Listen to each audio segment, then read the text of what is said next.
Dieu fit une alliance avec Adam, puis une seconde avec Noé, une troisième avec Abraham, une alliance éternelle, Genèse 17-19. Abraham crut que Dieu lui donnerait un fils dans sa vieillesse. Il trouva d'abord difficile de croire une telle évidente impossibilité, mais ensuite il crut. Dieu dit, marche droitement, jette ton bâton. Il crut, et eut plus tard encore 6 enfants, Genèse 25-1, Romains 4-17-21. C'est par la foi que nous vainquons. Dieu utilise beaucoup de moyens pour nous donner une foi puissante. Dieu apparut à Abraham dans Genèse 12 et Abraham crut. Mais Dieu n'était pas satisfait. Il désirait une vraie foi, une foi plus vigoureuse.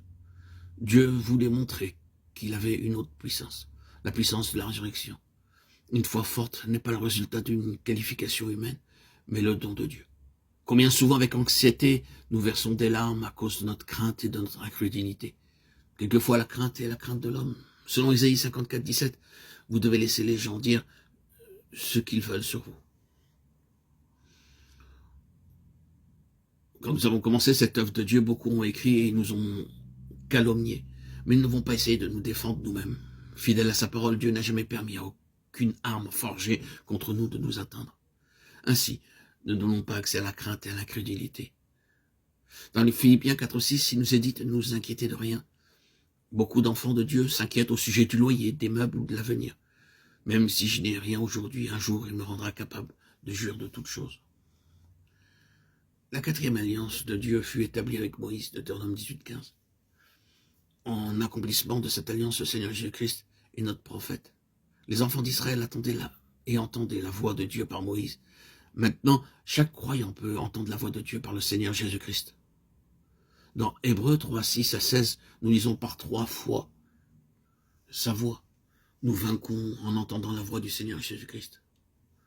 Tout ce que je fais d'une manière ou d'une autre sera ébranlé et consumé. Je dois entendre sa voix pour ma vie personnelle, ma vie familiale et ma vie d'église. L'écoute d'une telle voix fait de moi un vainqueur. Seigneur, garde mes oreilles sensibles à ta voix. Dieu fit ensuite la 5e alliance avec David, de Samuel 7-12-13. Dieu montra à David le modèle de sa maison. Le Seigneur Jésus-Christ construit la véritable maison de Dieu et la participation à la construction de sa maison fait de nous des vainqueurs. David fit le vœu dans le psaume 132, 4-5 de ne pas prendre de repos jusqu'à ce qu'il ait trouvé une habitation pour Dieu. En premier lieu, David pensait que Dieu désirait qu'il soit un roi meilleur que Saül. Plus tard, il découvrit que Dieu avait un plan plus vaste pour lui. Combien de serviteurs de Dieu comptent sur l'intelligence humaine pour faire l'œuvre de Dieu et non pas sur l'ordre de Dieu?